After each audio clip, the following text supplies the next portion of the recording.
But I think that the actual bread and butter of what holistic medicine is treating and reversing the root cause of a problem. Now, that could mean very often for children, it means using food or things that grow from the earth as medicine.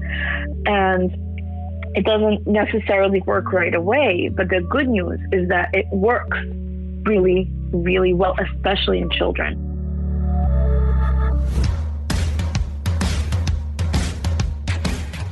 Hi, everyone, and welcome back to the Holistic Navigator podcast, where we believe in the body's ability to heal itself if it's given the proper nutrition and care it deserves.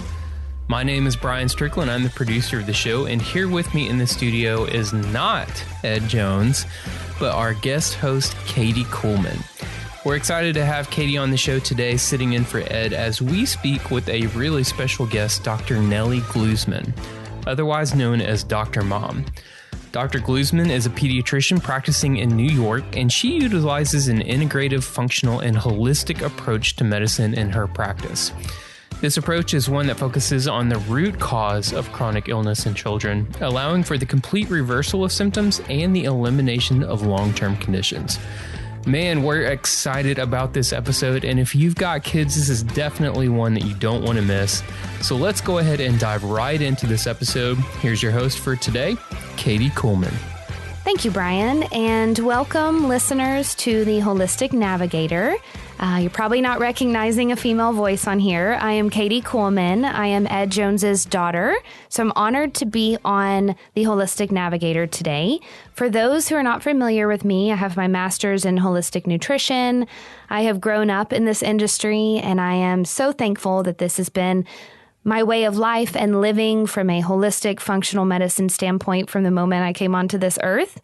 And so I'm even more honored today to have Dr. Gluzman here with me. She is a pediatric doctor from New York City. She's also referred to as Dr. Mom, and she is the founder of Blossom Pediatrics. So welcome, Dr. Gluzman. We are honored to have you on the Holistic Navigator.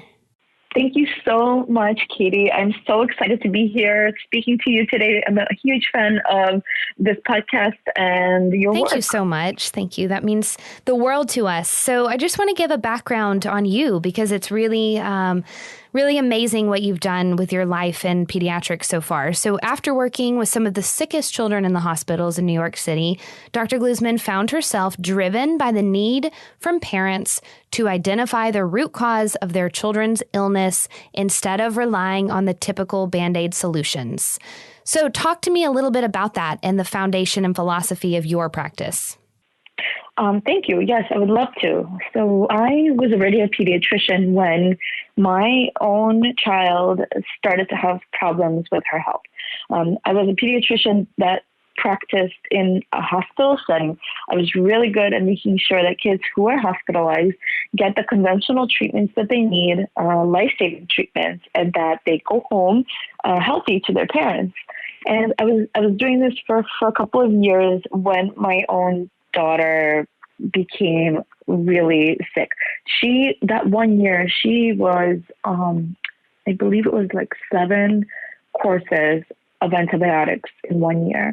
And that is one too many. And I remember her asking me 1 year, like, Mommy, why do I keep missing school? And I really had to think for a minute, and I really didn't know why every little virus would turn into a serious bacterial infection, why she was constantly plagued by all these chronic illnesses that wouldn't go away, why she kept getting rashes and just not thriving as well as she could have been. And I was really scared.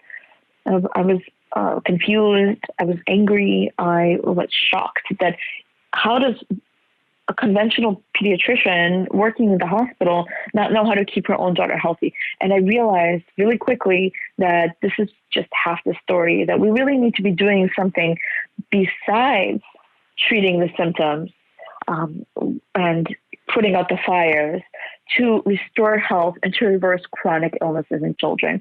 And so that's where my journey into holistic medicine unraveled. And I'm so glad it did, because she's doing really well. And I was able to help so many other families and children who also had kids who were constantly chronically sick. Mm-hmm. And I know as a mama, I have a 15-month-old, and you as a mama as well, and any mamas that are listening to this, or daddies, anyone that has a child always wants the best for that child. They want the best for their education, their life, their world, everything. You really want your child to just thrive in this world. And, as a parent, there's really nothing you would do to protect and nurture that child. And so most, pediatricians, and especially most in our area and that I'm aware of, they're very highly trained, and I'm not speaking down to them at all, because I really honor all of the time and dedication and the life-saving things they have done for children. But they typically aren't taking the approach of identifying the root cause. So this is very, very unique to take this standpoint. I think that functional medicine is growing for adults. I think that we see a lot more naturopathic doctors or functional medicine trained doctors coming into the world to really help the adults with the chronic illnesses, but it's not really prevalent in the children's world. And so how wonderful that we could start at a time where their little bodies and their brains are still growing and developing and come in and really help that root cause. So what in your practice, tell me a little bit about what chronic illnesses you're finding very common, and a little bit of how common are these chronic illnesses? Yes. Well, you mentioned that it's not really common to treat the root cause of these chronic illnesses. And that's okay. It's two different kinds of medicine is how I look at it. There's two different approaches to the same problem. Conventional medicine is when you have a problem like, let's say, asthma or eczema or allergies, and you want to get rid of the symptoms. And that's what conventional medicine is really good for. It's life-saving treatments, life-saving pharmaceuticals. These are medications that help you breathe. If you're a parent who has a kid who has rashes all the time, you're going to get a conventional pediatrician or a conventional allergist, dermatologist. They're going to prescribe a really excellent steroid cream that will always work. It's going to work really well. It's going to stop the inflammation on the skin. If you have if you're a parent and you have a child who has, let's say, allergies, you're going to get a prescription for a medication that's going to alleviate the allergy symptoms. If you have a child who has asthma, you're going to get a prescription for something like an inhaler that's going to open up the airway, and it's life-saving potentially, and also steroids that calm the inflammation. All these treatments are life-saving treatments, and they work really well to treat the symptoms. That's good. We need that. There's no one's arguing against that. But what are we doing as parents and also as providers to make sure that the problem doesn't come back? And that's the whole entire world of holistic medicine. And there's so many different modalities included in that. But I think that the actual bread and butter of what holistic medicine is treating and reversing the root cause of a problem. Now, that could mean very often for children, it means using food or things that grow from the earth as medicine. And it doesn't necessarily work right away, but the good news is that it works really, really well, especially in children. And so the kinds of things that I'm seeing are the result of there being such a massive epidemic of chronic childhood illnesses right now. Did you know, Katie, that 43% of kids in the U.S. are diagnosed with a chronic childhood illness? And that is remarkably dangerous, scary number. And as now, if you parents out there listening, if you're wondering, does my kid have a chronic illness? Is this something that I need to really look into? Ask yourself. This is the criteria that I use to say that there is a chronic illness. Usually, it's something that lasts for a while. Usually 3 months or more. So if there are symptoms of rashes or wheezing or allergies that last for more than 3 months, that's a chronic problem. Does it go away on its own? If it goes away on its own, if it's just a simple cold, that's not a chronic illness, and that's okay. It doesn't fall into this category. But it doesn't resolve spontaneously. It might be a chronic childhood illness. And the third criteria that I think really touches a lot of families' kind of hearts when I mention this is this problem interfering with your child's life? Does that mean what that means is, does school attendance start to suffer? Does your child have to go to the doctor all the time, or specialist, or the emergency room, or even hospitalized? Does your kid have to sit separately in the cafeteria because they're allergic to so many things? Do you have to carry an EpiPen everywhere you go because you're afraid that there might be an anaphylactic life-threatening allergy? All those things interfere with life in a pretty heavy level, both for children and for parents and families. And so if you have those three criteria met, I would say that your child falls into this chronic childhood illness category. However, the good news is that these things are completely reversible. That's wonderful. That's beautiful. Why do you think there's so many chronic childhood illnesses? What's your philosophy on that? This is such a great question. There's no one right answer. Everybody is different. There are a lot of myths circulating about why this is happening. I'd like to dispel them for you, and also bring a few ideas to fruition. So a lot of conventional providers believe that a child might have a chronic medical issue. Like I mentioned eczema, asthma, and allergies so much because 7 to 10% of kids in the U.S. have this problem. This is what I'm seeing really the most of. And also like chronic gut health issues, constipation, diarrhea, belly pain, bloating, a lot of those things too. But let's just talk about, let's say, asthma, eczema, allergies, and those sorts of things, atopic illnesses. A lot of practitioners believe and tell parents that the reason why your child is having this problem is because of genetics. And that is not only not fully true, but it's also completely disempowering and scary to look at it that way. Yes, genetics do play a role in all the different medical issues that exist. But we've known for 20 plus years with so many thousands upon thousands of evidence-based studies that prove that the study of epigenetics, which is how the environment influences genetics, is so much more powerful than genetics alone. And if you're a parent who understands that the study of epigenetics, meaning you can influence the environment, you can make changes in your child's internal environment and external environment that will influence how the genetics play out, then you are an empowered parent that can make better choices for the child's health.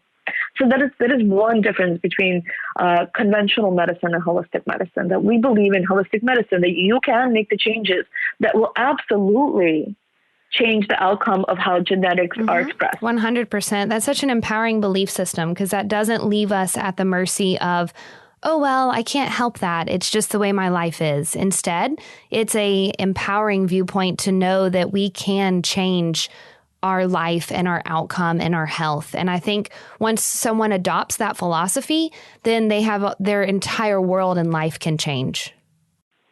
Yes, absolutely. And well said.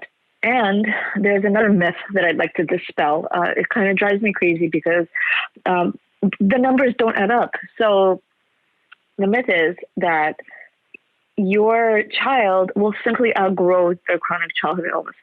But without making the changes that need to be made, the empowered changes that need to be made to their internal and external environment, they will unlikely outgrow it because the same problem that landed them to have in this problem in the first place will continue. And so we're seeing more and more of the data coming out where about 8% of kids in the U.S. have eczema and about 7% of adults in the U.S. have eczema. So who is outgrowing it? 1%?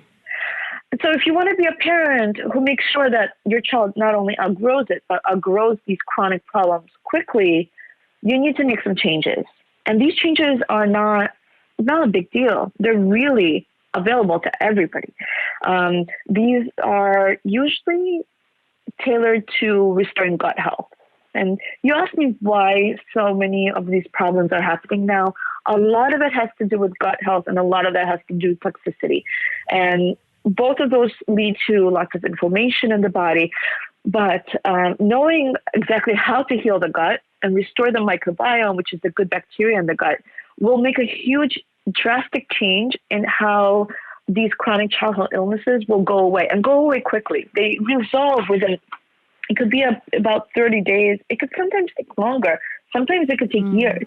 You know, as a parent, that you're doing everything in your power to start healing your child, to give them the building blocks they need to heal.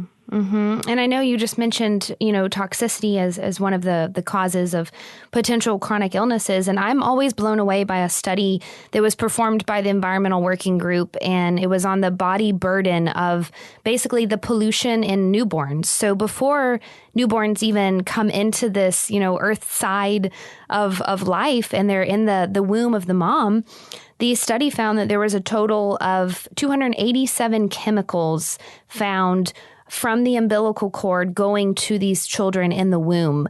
So we kind of already know that, our life, before the babies even come into this world, begin on average with a little bit of toxicity already. So they come into this world, and if the diet continues with more toxicity and continued, antibiotics and continued medications, there's a greater chance that there is going to be some type of chronic illness that arises, because the body can only rid itself of so much toxicity, especially if it's not given back in the right ways with the diet and the nutrients. I love how you mentioned Environmental Working Group. This is actually a database that I used for when I teach families how to prevent a lot of the toxic overload that might be impacting their kids. I refer them to the Environmental Working Group because they can make better, more empowered choices. There are a lot of, the bad news is that we're swimming in toxic soup. The good news is that we could really make empowered, better choices. The body is able to rid itself of a lot of toxins. It has mechanisms that do just that. But sometimes if you picture anybody's body as like a bucket, and you keep putting more toxins into the bucket, and eventually it will spill over if we're not emptying the drain on the bottom. And so making choices that not only decrease the amount of toxins going in, but helping the drain empty by supporting the body's ability to detox naturally, we can start to decrease the amount of symptoms and problems that arise when there's just too much toxicity that the body can't get rid of. And so, yes, Environmental Working Group is an amazing database. And also there are a lot of, I know that you're a big fan of using herbs. There's so many herbs that are safe for children that are magical in helping the body really start to detox naturally, helping support the liver, for example. So getting familiar and comfortable with a lot of the beautiful foods and herbs and botanicals and the different kinds of real fermented foods, for example, will help you make more empowered choices in everyday life that will ultimately decrease the amount of symptoms and ultimately reverse chronic childhood illness. I love that. And I'm so happy you tell moms to go look at the Environmental Working Group. That's one of my kind of take homes for a mom that feels overwhelmed or is unsure of where to start. I let them know, just go home, start looking up what you're washing your clothes in for the baby. What are you washing that baby's or child's skin with? What lotions are going on? And I get them to go into the EWG.org and type in whatever product may be topically touching that child's skin. If the child deals with lots of eczema and rashes and allergies, and, along with working in the gut health realm, which you're going to discuss more. But if we can remove some of those toxins from that skin, it's such a big help in decreasing that body burden. Mm-hmm. Yes, that is so important. That's actually when I teach families I have a 30-day program where I start to teach families how to literally reverse their kids' chronic illnesses It's a 30-day course online. And so we start with decrease the toxicity both in your household, but also in your kid's body. So many changes happen so quickly when you start to do that. That could be also the kinds of foods that, we all know that we should be eating healthy, but having a good solid foundation about what are we really eating when we're eating processed foods? What about the colorings in those candies?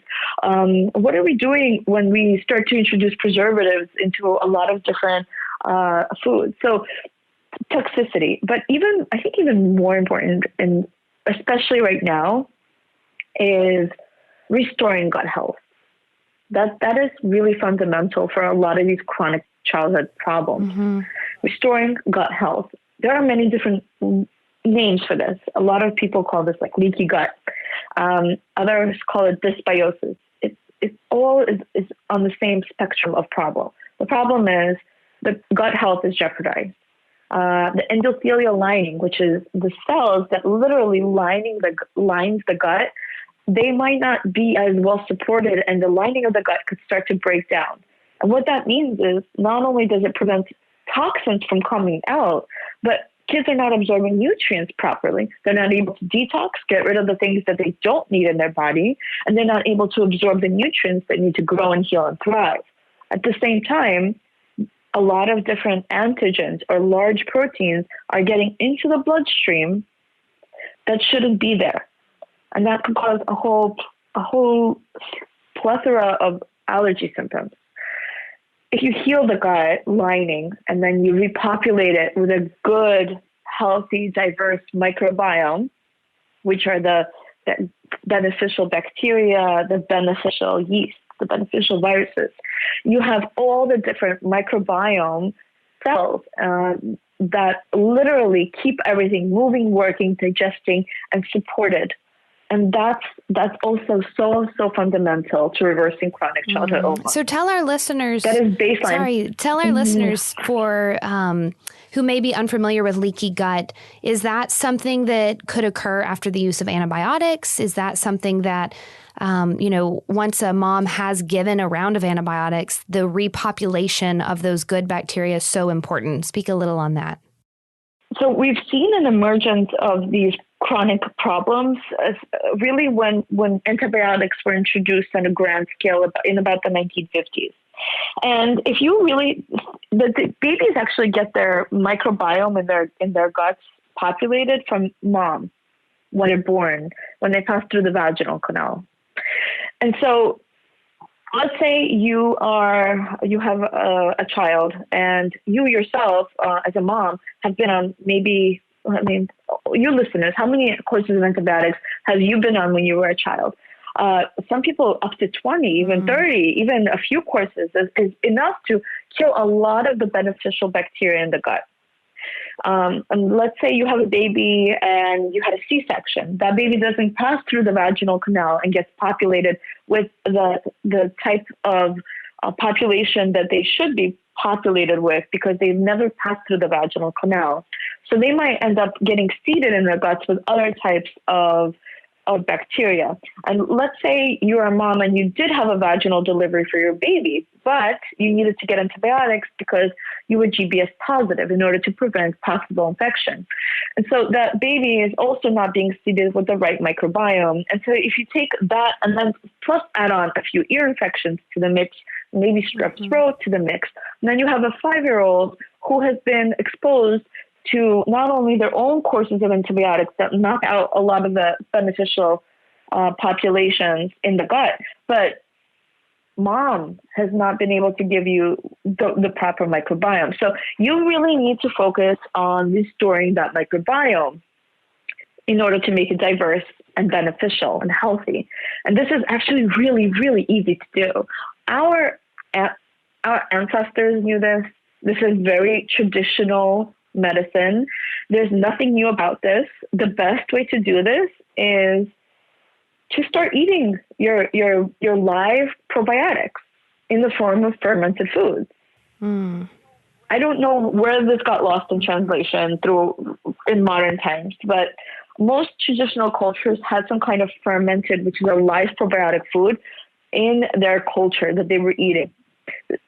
yes, probiotics are very helpful, but only if you get them from the right source. And I know that when you guys send out your probiotics, it's refrigerated. But a lot of times when you're not buying from a reputable source for your probiotics, you end up having dead bacteria. You're basically wasting your money. And so one way to assure this is to know where you're getting your probiotics from. But another way is to actually eat the ferment. Fermented foods or juices are the sauerkrauts, the kimchi, beet kvass, the yogurts, the kefirs. All of those live foods are the actual live bacteria that we need in our guts to be healthy. I believe that. I love those fermented foods. Do you see in your practice, though, that you have trouble with children adding those in if they're not used to that taste in their diet? Adding those, so a lot of people are like, oh my gosh, my kid is not going to eat sauerkraut. No way. But I'm here to tell you that most kids who are a practice of Blossom Pediatrics, and I use sauerkraut as medicine all the time, most kids end up loving it. And they end up being craving it, really, because the body knows what it needs. And so, yes, maybe a toddler or like a younger child might be resistant to the taste at first, but you could actually use a lot of these ferments, not just to eat by themselves, but to add it onto food. So if you're making, like, let's say, a stew, you could add some sauerkraut to it, or you could use the juice of it instead of salt, because it is kind of salty. And so introducing these kinds of foods into meals, for even the pickiest eaters, is very, very doable. I love that. I will say my 15-month-old, he's never had sugar except in the form of some fruits, of course, that we do give him, but he's never had added sugars to any food item yet. And he craves sauerkraut. He loves it. So I have started him on little bits of sauerkraut from the age of 1 and on, and wanted to see what his taste response was going to be to it. And the more that he's grown every month, the more he's wanted it. So you're very correct in the fact that the body does know what it needs. Yes, and sauerkraut is great because it's so easy to make. It's also fun to make, and you only need 2 ingredients, which is cabbage and a good high quality salt. That's all you need to make the most potent probiotics that you could possibly find in your kitchen. Your kids can help make it. A lot of kids love to help, and they'll be more receptive to trying the foods. But there are also some really great ferments that are a bit more kid-friendly that a lot of people haven't heard of. Like, have you, Katie, heard of beet kvass, which is a fermented beet Yes, juice? we sell it. Like a ferment. We do sell it at our store, and I personally love it. I've had some customers before not be as receptive, but I think it's a wonderful health tonic. Yes, and a lot of kids like it because it's bright pink and it doesn't have that, it's kind of on the sweeter side. Beets are very much full of sugar, and so it's a little bit easier for kids to get used to when it comes to taste. But even a teaspoon of these fermented juices or foods have more live probiotics than a lot of probiotics that you can get in the store. So that's why I'm such a huge fan of this. And I actually use this as a prescription, as a medicine, to start reversing a lot of kids' eczema, asthma, and allergies. Wow, that's amazing. One of my favorite doctors, Dr. Weston Price, it sounds like you kind of follow a little bit of his ancient wisdom of getting those fermented foods to colonize the gut again. And do you use bone broth in your practice? Oh, absolutely. Bone broth and stocks. So they're both different. They're used in different ways. I am also a GAPS practitioner. And for you listeners who maybe have heard of this, it's a protocol that helps reverse a lot of chronic childhood illnesses. But it's hard to do, and because you have to drink and bone broth and stock every single day, every meal. I do use that for a lot of kids. Bone broth and stocks, whether they be from fish or from different poultry or meat, they literally make up what the gut lining is made of. So you're actually giving the gut what it needs to line the gut back so that it can heal and seal it. So I do use that a lot, but it needs to be done properly. You have to make sure that you're either making it yourself or you're getting it from a really good source, because a lot of a lot of different bone broths there. Like if you get it in a jar or a can, you have to know what you're getting. Is it so boiled down that you are killing all the beneficial live collagens and proteins and fats? Are you denaturing them when you're cooking it? Or is it the real deal? Food as medicine. Mm-hmm. Thank you for that. Thank you. That's great for listeners. So I do want you to touch a little bit more on your 30-day rescue program or your single visit, 6-month intensive. Just tell me, like, for a listener or a mom who's out there right now and they are like, I need her. I need her to really have an intervention for my child. Speak a little to those programs so she would know kind of the next step.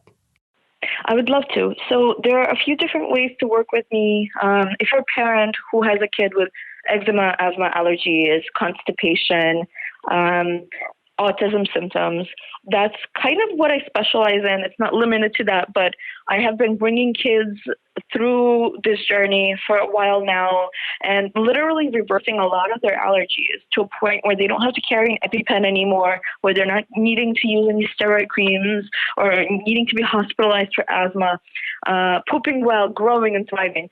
And so if you are in New York, you can find my practice, which is Blossom Pediatrics. It's in New York City.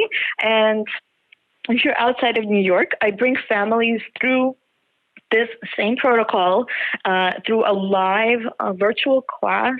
It's a 30-day program, and it teaches you as a parent all the steps that you need to take to start reversing your child's chronic illness, and actually your whole family.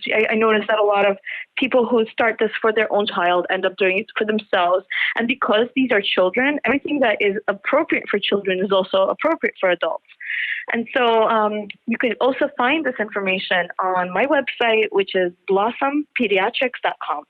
Oh, that's wonderful. What a wonderful resource. So I know, your website, as I was looking through it and just being blown away by what you do, you mentioned that this program is for you or your child. If you kind of find yourself thinking, this is genetic, this is my child's destiny, it's never going to go away, or maybe with time he'll outgrow it, or you've kind of given up to the fact, I guess my child will have to just rely on multiple medications for life, or you see, as you've mentioned multiple times on this interview, that you're sad that your child's having to have a different quality of life because of having to carry the EpiPen or having to avoid certain social settings because of the food allergies.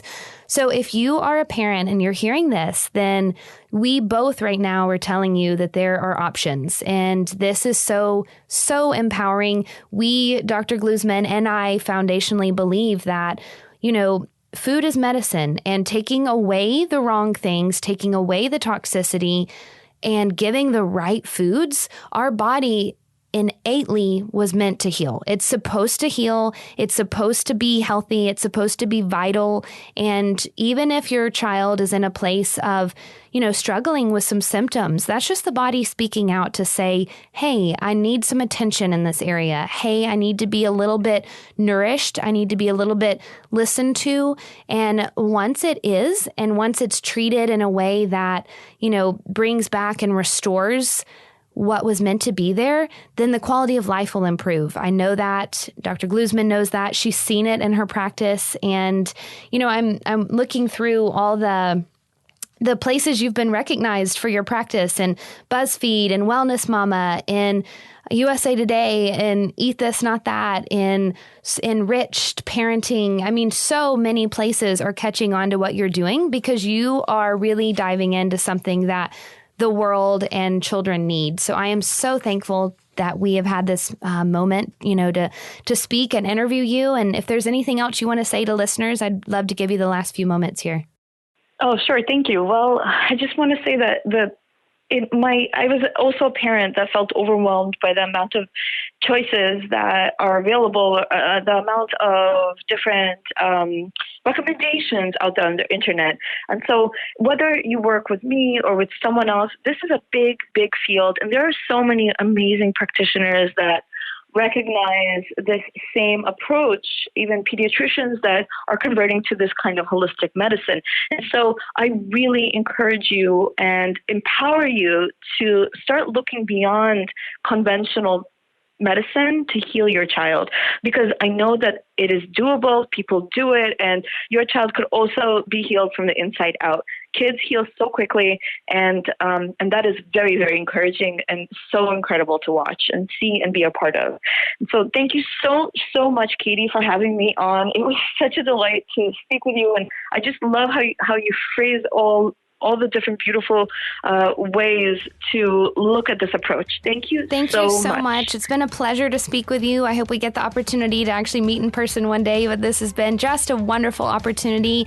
So to all the mamas out there, all the daddies, all the people raising your wonderful, beautiful little children, we thank you for listening, and we hope you feel empowered after our time spent here. So don't forget about Dr. Gluzman's website, Blossom Pediatrics, and we will talk to you next time. Thank you again. The information on this podcast and the topics discussed have not been evaluated by the FDA or anyone of the medical profession, and is not aimed to replace any advice you may receive from your medical practitioner. The Holistic Navigator assumes no responsibility or liability whatsoever on behalf of any purchaser or listener of these materials. The Holistic Navigator is not a doctor, nor does he claim to be. Please consult your physician before beginning any health regimen.